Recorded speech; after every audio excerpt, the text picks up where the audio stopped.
con síndrome de respuesta inflamatoria sistémica, con sepsis. Hace una mezcla de todas esas cosas. Por eso que es tan complejo y a la vez una enfermedad con bastante mortalidad. Más bien ahora tenemos recursos para poderla combatir. Antes teníamos solamente la cirugía y el paciente era muy complejo. Muchos pacientes se nos morían en el intento por salvarlo en esas condiciones precarias que teníamos antes. Y uno dice, bueno, ¿y qué es la colangitis aguda? Colangitis, itis, proceso inflamatorio, pero aquí asociamos con el proceso inflamatorio más infección. ¿De qué?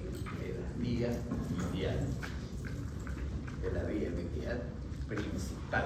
Ya no de la accesoria. ¿Cómo se llama la inflamación de la vía biliar accesoria? Colecistitis. Porque la única vía biliar accesoria es el cístico y la vesícula. Aquí estamos hablando de la vía biliar principal. Estamos hablando colédoco, hepático, extra e intrahepática, ¿no?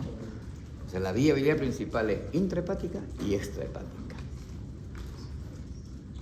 Entonces es de la vía biliar principal. Y fíjense que la causa fundamental que tenemos es la colelitiasis, porque a partir de ahí se va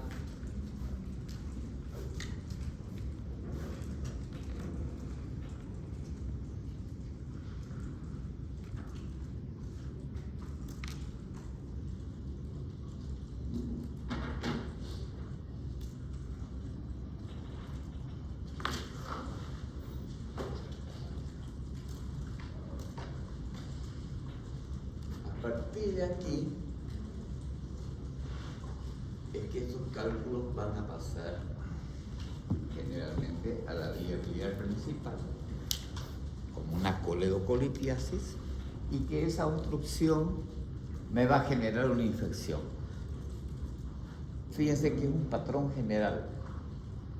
Todo conducto que se tapa generalmente se infecta. Tapa el bronquio, hace bronquitis, hace neumonía. Tapa la cosa, la otra hace una otitis. Tapa la otra, hace una infección. Todos los sistemas canaliculares cerrados generan infección. Entonces, esta es la principal. Obviamente, si hay un cáncer de la vía biliar, también va a obstruir. Si hay una alteración congénita, por decir, un quiste de colédoco, también, ¿no? Estenosis benignas del colédoco cicatrizales, lesión de la vía biliar, quirúrgica, generalmente iatrogénica, ¿no? Que puede generar una estenosis, que se me meta un ascaris aquí, también me obstruye.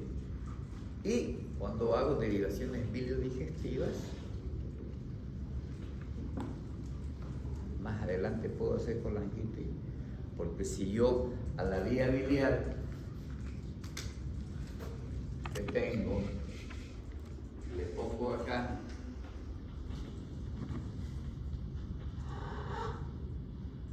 una comunicación con un intestino, de este intestino tranquilamente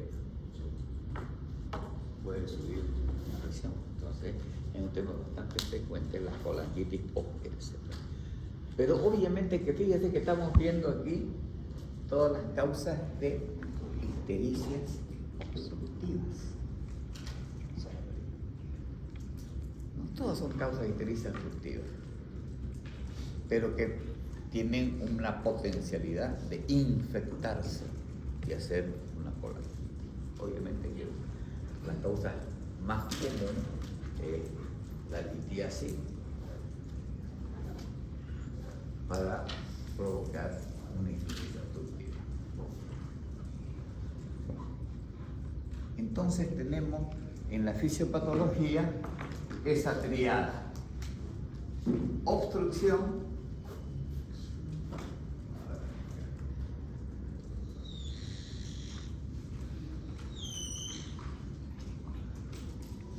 a la vez de obstrucción de la vía biliar tenemos un aumento de la presión.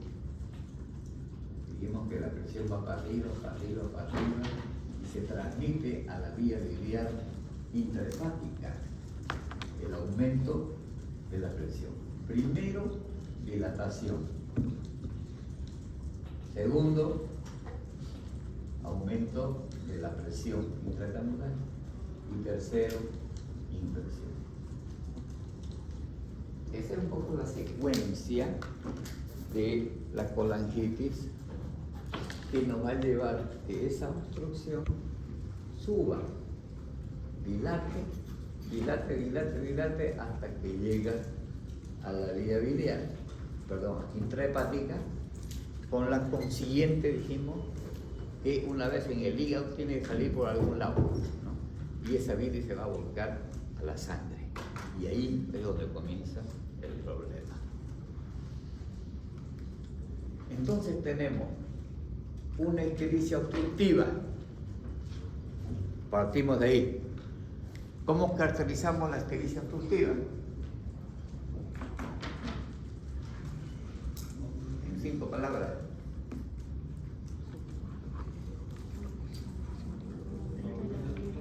¿Ah? Ictericia, vamos con la clínica. Ictericia, acolia, coluria. Laboratorio, bilirrubina total aumentada a expensas de la digresta. Y en ecografía, dilatación de la vía biliar intra y extrahepática. Está caracterizada lo que es la ictericia obstructiva.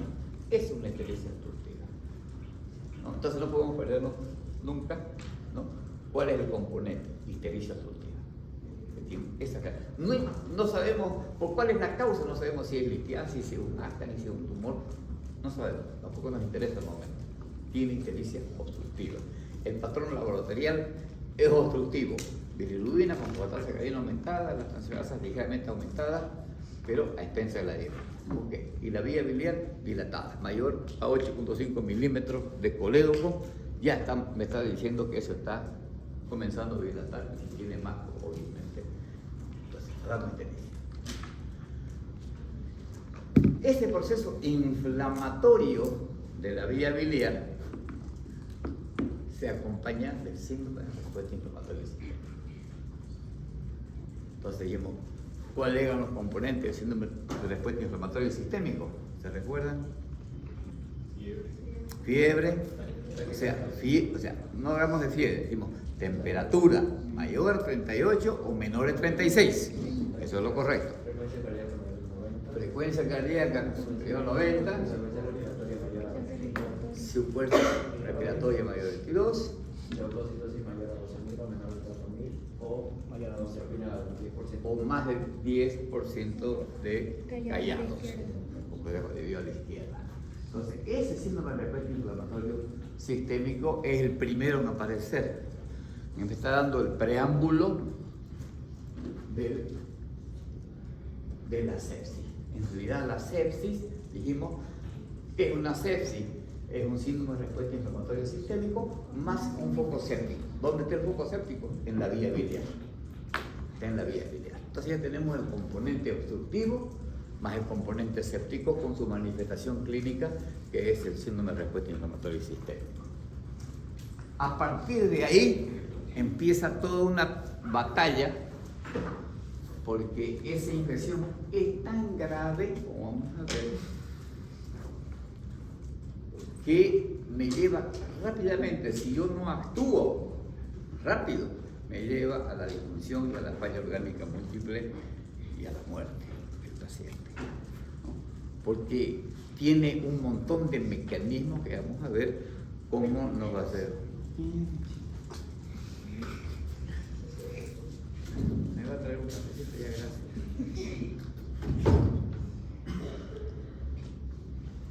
me lleva a una serie de procesos, como vamos a ver en la falla orgánica, porque la bilis en sangre es una cosa, pero bilis infectada en sangre es otra cosa, muy diferente, y que tiene pocas enfermedades, tienen este componente infeccioso tan grave como la colangitis.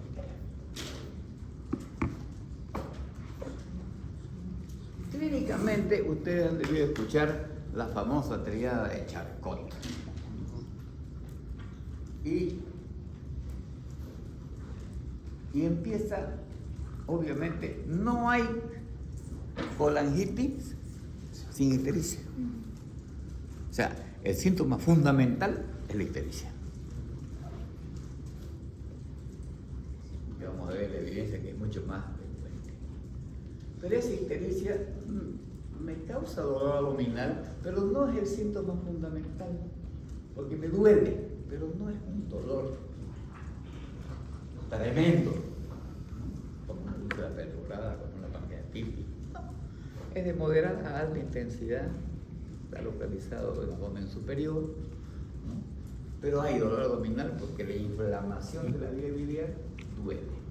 Y comienza doliendo acá abajo y después termina doliendo más arriba porque también el hígado ya comienza a doler por el aumento de la presión intrahepática y de inflamación intrahepática.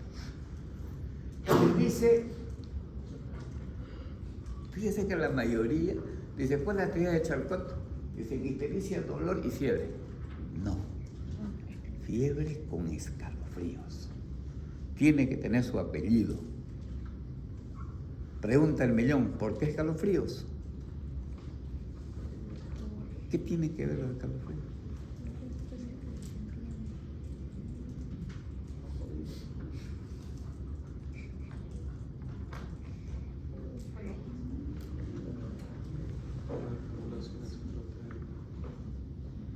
Escalofrío. Una respuesta fisiológica ¿a qué? A la fiebre. ¿Eso quiere decir que todas las veces que yo tenga fiebre voy a tener escalofrío? No. Entonces, A la infección. ¿todas las infecciones van a tener escalofrío? No. ¿A la qué? A la bacteria. Este está leyendo en internet. Entonces, cuando fíjense, endocaritis bacteriana, pielonefritis, fiebre tifoidea, colangitis, todas esas cursan con bacteriemia y todas esas 4 tienen fiebre y escalofrío. Tanto es así que Charcot inclusive le pone el apellido que dice fiebre bilioséptica. Le pone. Ni sabían mucho de las cosas, pero ya en esa época, en los años al comienzo del siglo pasado, me decía que era una fiebre en agujas, que el paciente subía 40, 42, de ahí bajaba un poco, volvía a hacer escalofrío y otra vez trepaba para arriba en la aguja y no se explicaba mucho por qué, ¿no? Entonces después ya investigó que cuando fueron comenzando a operar ya, que era, cuando se entendió la fisiopatología, que eso estaba infectado y estaba botando bacterias al torrente sanguíneo vía hepática. Se iba hasta arriba y no sé si tengo alguna imagen por ahí, pero cuando usted abre una vía biliar o por endoscopía o por cirugía con colangitis, que se llama antes colangitis supurativa aguda, sale leche condensada mezcladita con Nutella, así como el de las fresas, así parecido. Súper absceso de verdad, medio chocolatado, desagradable, ¿no? Pero uno se imagina que eso está circulando, ¿no? Y le agarran unos escalofríos al paciente junto con su fiebre altísima, ¿no? Por eso se llama fiebre bilioséptica y va acompañada a esto. Entonces, ¿por qué pone Charcot así con escalofrío? Porque como le dije, son pocas las enfermedades que cursan fiebre con escalofrío, de las infecciosas, no las parasitarias, ¿no? te van a decir, la malaria también, pero eso es otra cosa, ¿no? Pero de las clínicas que conocemos, la endocardititis bacteriana, la pielonefritis, la salmonelosis, son 3 que cursan así junto con la colonitis. Entonces uno tiene que pensar en esas 4 cuando tengo un paciente con fiebre con escalofrío de alta. No cualquiera tiene. ¿Conocen el estar médico de la emergencia? ¿Quiénes conocen el estar médico de la emergencia? El año pasado, o este año en enero, tuve una salmonelosis diagnosticada por bacteriología. En ese momento, ningún médico del hospital de la emergencia había visto en su vida una salmonelosis. No habían visto. Han leído, han escuchado, han estudiado, pero nunca habían visto. Yo le decía, estoy con una salmonela. Me quedé en el sillón. Me pusieron un suerito. Pero si no tiene diarrea, ¿y quién les ha dicho que tú cursas con diarrea? Pero es que tiene que cursar porque es una salmonela. No. Hasta que comenzó el escalofrío. Mire, se asustaron tanto porque pensaban que estaba convulsionando. Lo moví el sillón casi unos 15 centímetros de la pared, así de lo que temblaba del escalofrío provocado por la salmonela. Así que le dije, convénzanse, esto es así. Hagamos un cultivo ahorita y va a salir. Hagamos un cultivo, se llama un cultivo y ahí está la salmonela, digamos, ¿no? Presente. Ahí estaba. Pero aún con la evidencia de la salmonela, me hicieron hacer puro cultivo y me llevaron al frente a hacer una ecografía buscando vías urinarias que estaban infectadas. Porque no querían creer que la salmonela produce eso. Fiebre con escalofrío. Porque para ellos fiebre con escalofrío es igual a pielonefritis. ¿No? Y como yo no tenía diarrea, entonces no era salmonelosis. No. Siempre hay que pensar en eso. Y si el paciente está histérico, colangitis. Ya está. El diagnóstico prácticamente hecho o la sospecha clínica hecha. Fíjense que en las tablas de medicina en evidencia, además de la ictericia, porque ictericia hay en el 100% de los casos, la fiebre es la número 1. Ictericia con fiebre, esa es la evidencia. Dice que el otro dolor abdominal 70%, aumenta la colia apenas 68%, o sea que si yo espero encontrar acogolia, ¿por qué? Porque puedo tener hipocolia tranquilamente, no pasa nada. No hay irritación peritoneal. Y si pensamos en el chima este de Reynolds, ¿no? Apenas el 14%. Apenas el 14%. Entonces, no todo es así, digamos, dicen Charcot, Reynolds. No, no es así. Usted ictericia con fiebre, ya tiene que sospechar. Solamente con ictericia con fiebre, ya está. Porque es lo más frecuente. Y le dice que la leucocitosis, obviamente. Entonces, aquí aparecen estos bapuquitos, ¿no? Para que no sabía, y para que ustedes se confundan, chata con Juana, ¿no? Porque les pregunto con la cistitis Tokio y ponen colangitis Tokio, se pregunto colangitis Tokio y ponen colangitis Tokio. Se parecen, pero no son lo mismo. Fíjense que dice Tokio. Además de un paciente tenga, dice, signos de inflamación. Inflamación. La fiebre, estamos hablando de síndrome de respuesta inflamatoria sistémica justamente. Fiebre, evidencia de respuesta inflamatoria sistémica. Me está diciendo lo que dijimos, la taquicardia, la taquipnea. Ahí está. Pero además, como dice la leucocitosis o la leucopenia, y le aumentan un PCR elevado. ¿No? Que el PCR en realidad es una serología inespecífica, ¿no? Pero que está relacionada a los procesos infecciosos. Cuando se eleva el PCR, realmente hay un proceso infeccioso de por medio. Entonces, con esto yo, si tengo un paciente que tiene fiebre con síndrome de respuesta inflamatoria sistémica, en realidad, ¿qué me está diciendo? El síndrome de respuesta inflamatoria sistémica. ¿Está presente? Ok. ¿En quién? En un paciente que tiene colestasis.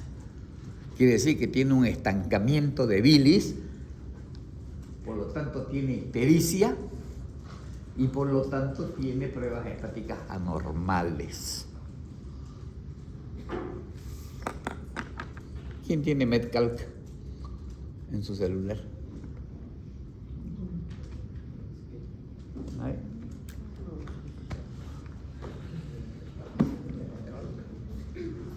Ni lo conoces.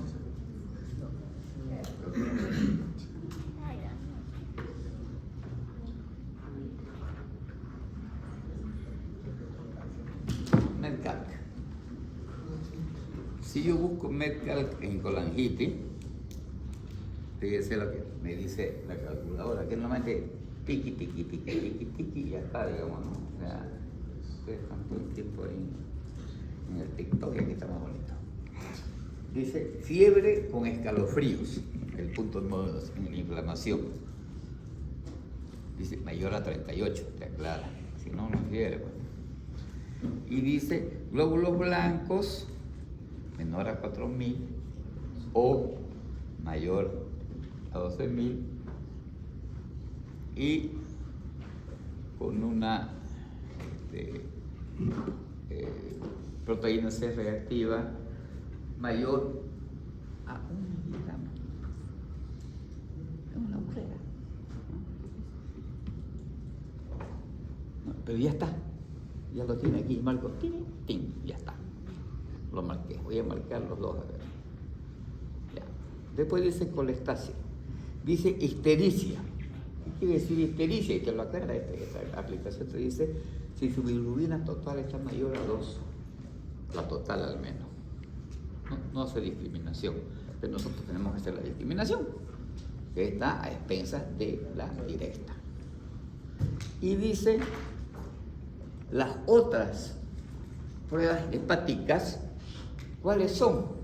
Las transaminasas, no sé, OTG, OTGP, la fosfatasa alcalina, que tienen que estar, y aquí lo aclara, al menos 1.5 veces de lo normal, ¿no? Entonces, ya vamos caracterizando lo mismo que habíamos dicho al comienzo. Una ictericia obstructiva tiene su bilirrubina, su fosfatasa alcalina aumentada. Y a esto le aumentamos un síndrome de respuesta inflamatoria sistémica, tenemos el cuadro. Y por último, dice dilatación de la vía biliar o evidencia de etiología. ¿Qué quiere decir evidencia de etiología? Quiere decir, por ejemplo, en la ecografía yo encontré un colédoco dilatado y además una imagen hiperrefringente que viaja a sombra acústica posterior. Está clarísimo, tengo una evidencia de que hay un cálculo. O le hice una colangioresonancia y se ve el rosario de cálculos ahí o el tumor de páncreas, ¿no? O le hice una RCP y ahí está el tumor interno o los litos que están. Tengo evidencia absoluta, ¿no? Entonces, y después, si ustedes siguen, vamos a ver, sigue preguntando sobre lo que vamos a ver enseguida, ¿no? Que es el tema ya de la gravedad del caso. Pero hasta aquí tenemos lo mismo que ya sabíamos, ¿no? Clínica, ictericia obstructiva. Laboratorio, ictericia obstructiva. Y la evidencia, o la ecografía, o la tomografía, o la colangioresonancia, o la RCP, que me diga cuál es la etiología. Pues lo último que nos interesa. Pero si ya tenemos simplemente, fíjense acá, dilatación de la vía biliar con un vulgar ecógrafo, que cualquiera lo puede hacer, ya está. No necesito saber la causa etiológica. Con que me diga que está dilatado, más de 8.5 milímetros, yo ya digo, ese es tóxico. Y esto ya es una evidencia, por más que sea indirecta. Entonces, ¿qué dice? Oigan, aquí cambio un poquito, no de Chipen con la colecitina. Aquí dice, si yo tengo un A más un B o un C, tengo sospecha. Uno de acá y uno de estos dos. Tengo fiebre, más ictericia. Ya está. Tengo sospecha. O tengo los laboratorios, más leucocitosis, más fiebre. Ya. Ok. Tengo colestasis. O tengo esto y directamente le salté esto porque no tenía plata y le hice una piel de controlografía con Miguel Vilés de la sal. Ya está. Tengo sospecha. Pero para hacer diagnóstico necesito al menos uno de cada. Un A más un B más un C. Entonces, volvemos a la base que comentamos al comienzo, vías biliares. Las vías biliares dependen de la clínica, del laboratorio y de la imagen, ¿no? Son las tres patas del topo. Sin eso no se puede hacer diagnóstico, ¿no? Y ya estos consensos que han habido internacionales están ratificando la importancia de la conjunción de los tres elementos que llevan a el diagnóstico de una colangitis. Entonces, el día de mañana, ¿cómo diagnostico una colangitis? Así, ¿no? Tengo mis tres elementos. Criterio A, inflamación, criterio B, colestasis, criterio C, imagen. Uno más uno u otro, sospecho. Uno más uno, diagnóstico. Para eso sirven estas cositas que han sacado en ese consenso de Tokio. Y no es tan viejo, del 2018. No es tan viejo, digamos, ¿no? Y ya hay ahorita trabajos que están viendo cómo se está aplicando en los hospitales, si se aplica, no se aplica, qué tan efectivo es, qué tan fácil es, ¿no? Y sobre todo la gente joven, médicos jóvenes, ponderan muy bien esto porque les facilita el diagnóstico, ¿no? Justamente es la famosa historia, me pasé 2 horas preguntando al paciente, examinando todo su caso para presentarlo, y viene el desgraciadingo, el cirujano, le hace 3 preguntas locas, le hace 2 tocadas de por aquí y ya tiene el diagnóstico en menos de 2 minutos, y yo me tiré 4 horas, no, y todavía no tenía diagnóstico, ¿no? Justamente, si yo aplico esto, ¿no? Esta clave, entonces rápidamente voy a llegar al diagnóstico, ¿no? Sin mucha vuelta, ¿no? Pues ya están los criterios establecidos para todos, al que tiene mucha experiencia o poca experiencia. Igual cualquier médico es capaz de ver una ictericia, de poner el termómetro, de tomar la presión, de tomar el pulso, ¿no? De ver un hemograma, en cualquier posta se hace eso. Pero si tengo el criterio claro, si no lo tengo, serán datos más sueltos. Entonces esto me organiza mucho. ¿Cuál? La ictericia. La ictericia lo pone como colestasis. Claro, porque tengo que evidenciar. Aunque el paciente me diga, vengo con ictericia, usted tiene que mirar a veces tiene ictericia de verdad, por lo tanto, y eso no considera sí. Porque hay que evidenciarlo, además. Claro que las colangitis casi todos son hijos de Hulk, más o menos, no vienen verdes, ¿no? Ese verde oscuro, porque no son tan unas características que tiene la colangitis, debería mencionar. Usted le ve al paciente y tiene 6 de ictericia, por decir, total, ¿no? En la mañana, y viene el turno de la noche y te vuelve a pedir porque no confía y ya tiene 12, y el día siguiente lo quiere ver, ya tiene 25, y en la noche ya tiene 40, y al día siguiente ya hizo insuficiencia renal y en la noche ya se murió, ¿no? Y no hizo nada, ¿no? Así. Es sumamente rápida, en horas evoluciona, pero tremendamente hacia la destrucción hepática y la sepsis.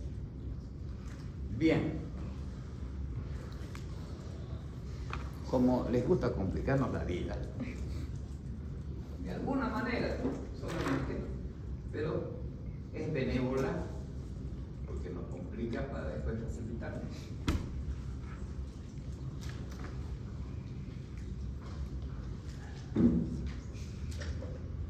Una vez tengo el diagnóstico de colangitis, tengo que ver de alguna manera el pronóstico y tengo que ver, ¿qué más?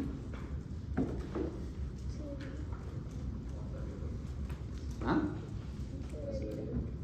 Bueno, el pronóstico de la severidad, digamos. El pronóstico de mortalidad. ¿Ah? ¿Para qué nos pagan? Pues para hacer diagnóstico, ¿no? Ah, ya. Tenemos que establecer tratamiento. Ok.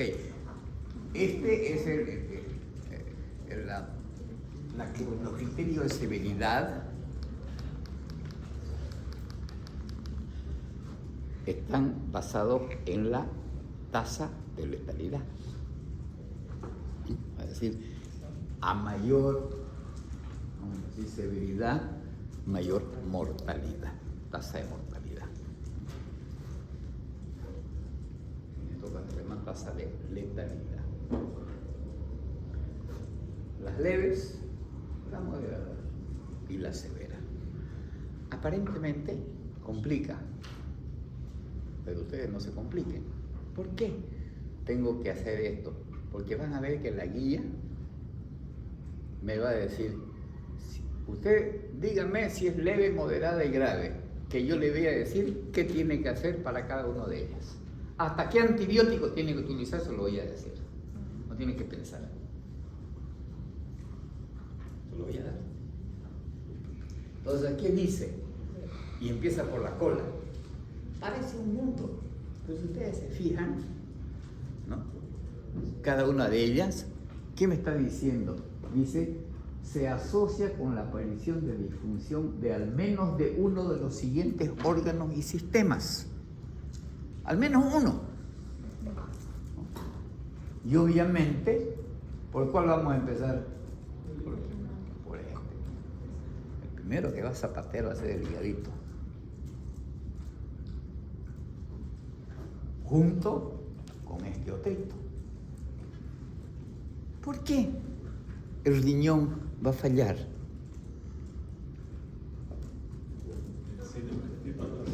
¿Ah? Hace un ciclo metabólico. Ok, pero ¿por qué? Porque hay vaso. O sea, disminuye el flujo. ¿Ah? Por la bacteria. No.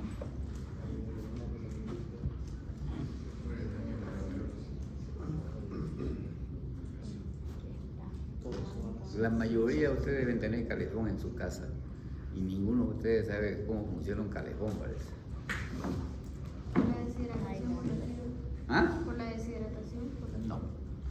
¿Cómo funciona un calefón?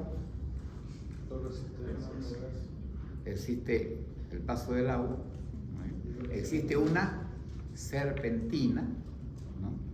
Realmente de cobre, y tiene una llama que se prende cuando pasa el agua. Y está el tanque ahí. Ahora, a ese tanque por donde pasa la cosa, échenle 2 baldes de arena a ver qué pasa con su tapa. ¿Qué va a pasar? No hay agua. Lo va a tapar. Eso es lo que pasa con la bilirrubina. La hiperbilirrubinemia, como está circulando la bilirrubina en cantidades muy grandes, cuando va, como le dije, 15, 20, 25, 30, ¿no? Es una barbaridad. Entonces produce un taponamiento tubular agudo. Lo va a trancar los glomérulos. Es un taponamiento tubular agudo. Entonces el paciente rápidamente va a entrar en oliguria y en anuria. Porque decíamos que no importa, por otro lado, el paciente ya está hipotenso, está en sepsis, está en SRIS, ya está hipotenso. Está en sepsis, hipotenso. No tiene volumen, no tiene mucho, pero no tiene presión de filtración. Y encima le tapo los túbulos, chau riñón, ¿no?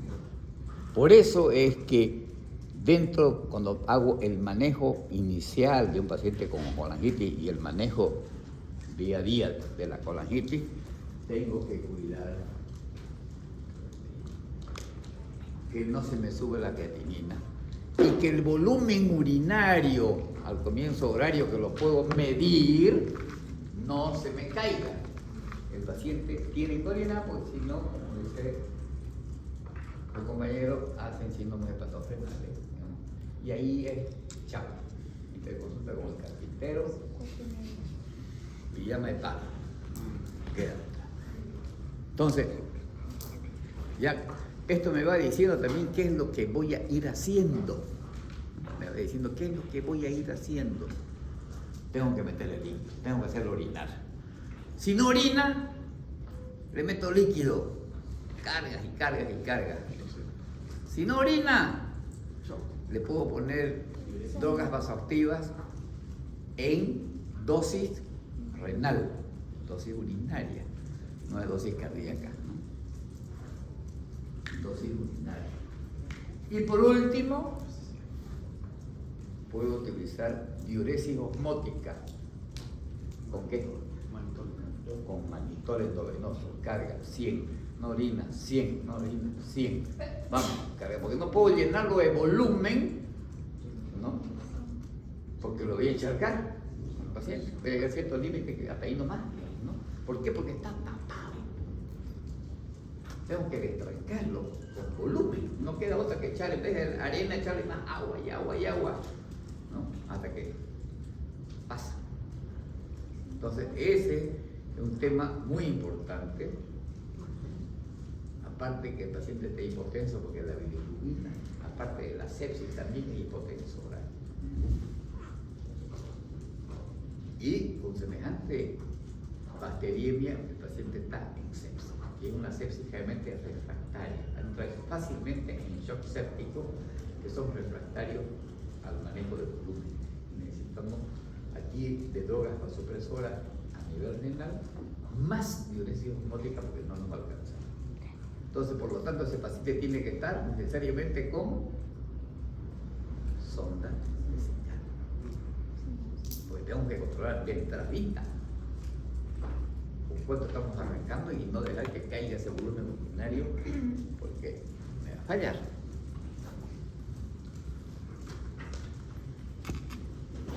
Signos de sepsis: plaquetopenia, trombocitopenia, comienzan a caer las plaquetas como el sepsis. Por lo tanto, esto me lleva a una disfunción hematológica. Pero además de estas plaquetas, vamos a ver que en la parte hepática también vamos a tener problemas con el TP, ¿no? Entonces, también vamos a tener problemas hematológicos de coagulación, porque el TP se nos va a prolongar. Disfunción respiratoria, falla respiratoria. Entramos en un sistema de distrés respiratorio. Y aquí está aparecido don Reynol. Fíjense que Reynol, ¿qué aportó? Dijo, estos pacientes cuando se van a morir comienzan a jubilarse, ¿no? Cuando hay disfunción neurológica, alteraciones de como 7. ¿Y cuál es la otra? Hipotensión, ¿ves? Cuando está en shock séptico y se está desmayando, ese es Reynol. Subió en la última estación al carro, digamos. Ya llegó el carro ahí, familia, como las otras tres, yo le sumo estas dos, ¿no? Pero ya cuando está en un grado severo, ¿no? Entonces, esta, y obviamente que la carga vascular cuando hace hipotensión, ¿no? Cuando estamos hablando de shock séptico, ya hay una falla general y hay que recurrir o sea, cuando tiene una de estas 6, ya es severa. Ya es severa. Ya es severa. O sea, esto quiere decir, no juegue, empaquételo y mándelo. No se lo guarde, porque se le va a morir. Esto es para terapia intensiva, esto es para tercer nivel, cuarto nivel, especializado, porque un hospital de segundo nivel o un periférico provincial, chao, te va a morir. ¿Qué dice de la moderada? Aquí le echa la culpa a otras cosas ya, ¿no? Ah, ya, mayor de 75 años, está bien. Fiebre alta, mayor a 38, 40, ¿no? Que está haciendo esas hipertermias malignas, videocépticas. Ah, ya. Leucocitosis o leucopenia, ya sabíamos, ¿no? Tienen leucocitosis, la mayoría tienen leucocitosis o leucopenia. Más grave si es leucopenia, ¿no? Hipoluminemia. Comienza la falla hepática, pues, ¿no? Como hipoluminemia. O que la bilirrubina total esté mayor a 5. Pichanga puede llegar a 5 con bilirrubina total, ¿no? Con la colangitis, en chiste. Entonces dice, yo debo tener al menos 2 de estas 5. 2 de estas 5 ya es moderado. O sea, que tenga bilirrubina aumentada y que tenga fiebre, ya está. Si es viejo, ya bingo. Ya estuvo. Esa es la moderada. Tiene su lógica. Y la leve es la que no tiene ni lo uno ni lo otro.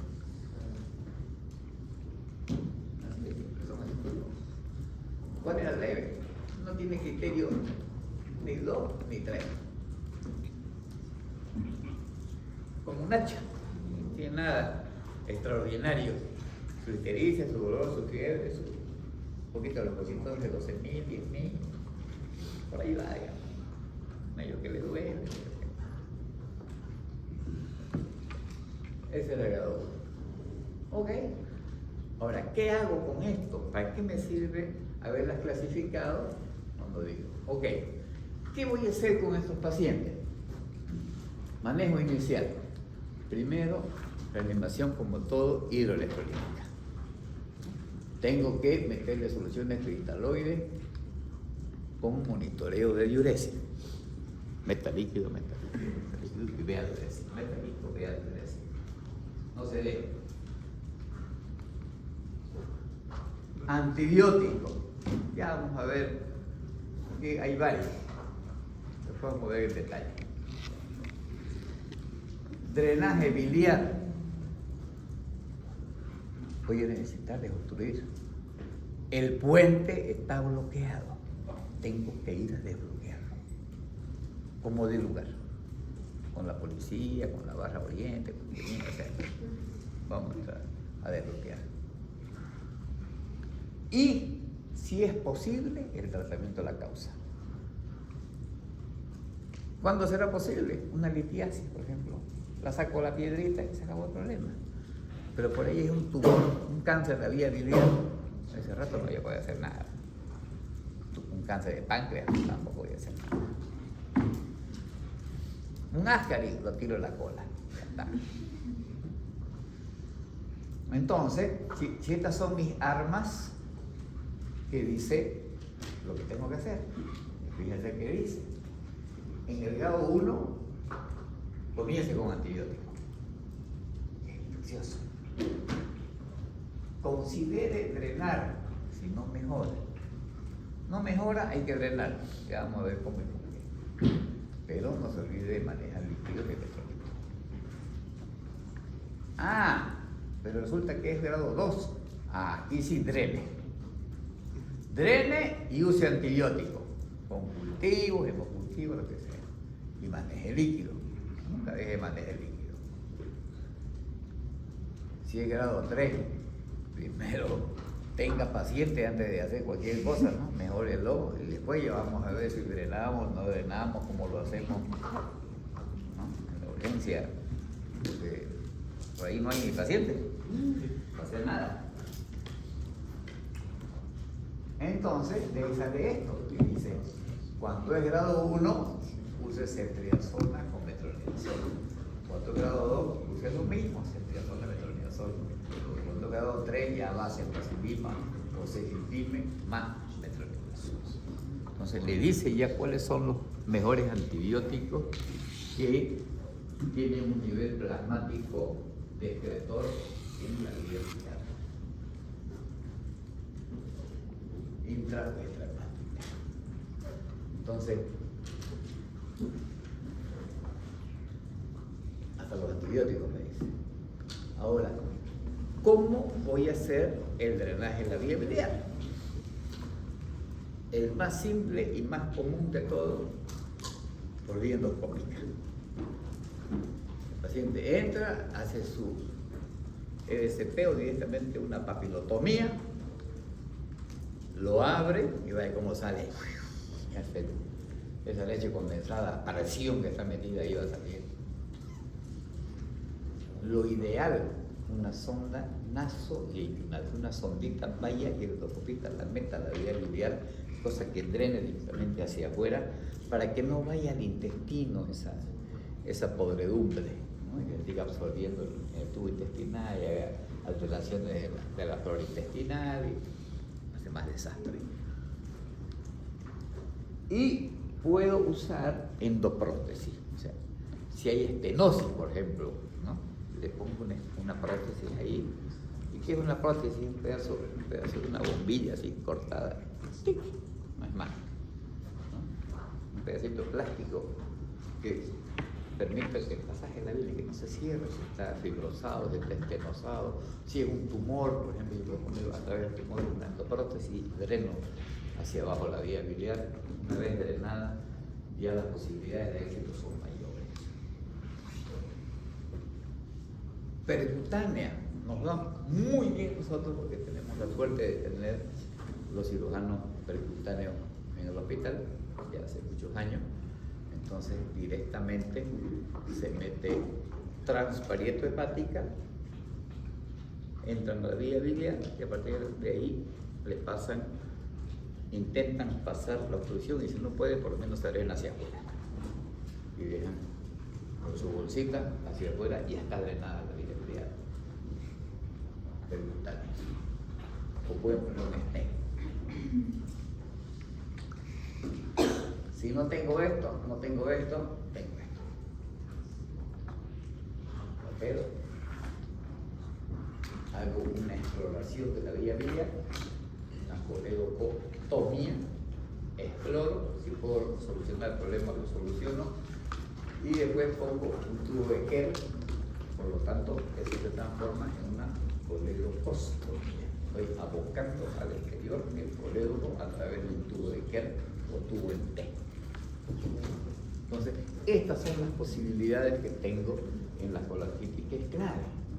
Una vez obstruida la vía biliar, tengo mayor probabilidad de éxito porque estoy cortando el efecto obstructivo. Ya la bilis ya no va para arriba, va para abajo. Ya los antibióticos pueden actuar de mejor manera. En la guía esta de Tokio dice, por ejemplo, unas recomendaciones basadas en evidencia. Se recomienda el drenaje biliar en colangitis aguda independiente del grado de severidad. Drénelas todas. Es mejor.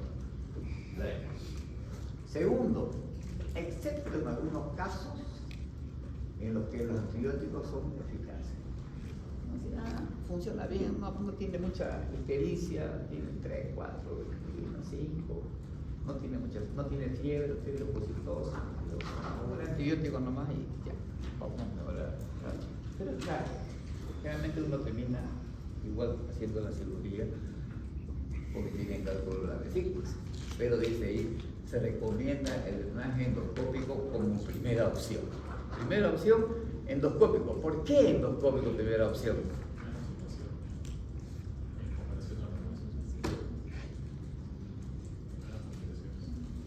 Siempre hay que ir de lo más básico a la cirugía. Hay una razón fundamental y más importante, son válidas esas.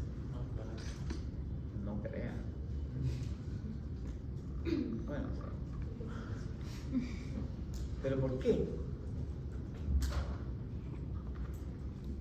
¿Sabes por qué? Porque si es una litiasis lo puede sacar por ahí. Elimina la causa. No solamente la diagnostica la causa, sino que puede eliminar la causa. Puede extraer la litiasis por papilotomía. Ahorita le vamos a ver cómo. Entonces, es la mejor opción. Las otras hacen diagnóstico, en cambio esta otra, además, te soluciona el problema terapéutico. Y la percutánea como segunda opción. Entrar a cirugía en una colangitis aguda es de elevadísimo riesgo, porque es un paciente muy inestable, ¿no? La mayoría de los anestésicos se metabolizan en el hígado, se elimina por vía renal, o sea, es un desastre para el paciente, ¿no? Manejo de los líquidos, el sangramiento, el TT prolongado, tenés que andar colgándote un montón de plasmas y cosas para que no sangre el paciente, es un desastre. Las cirugías son un desastre.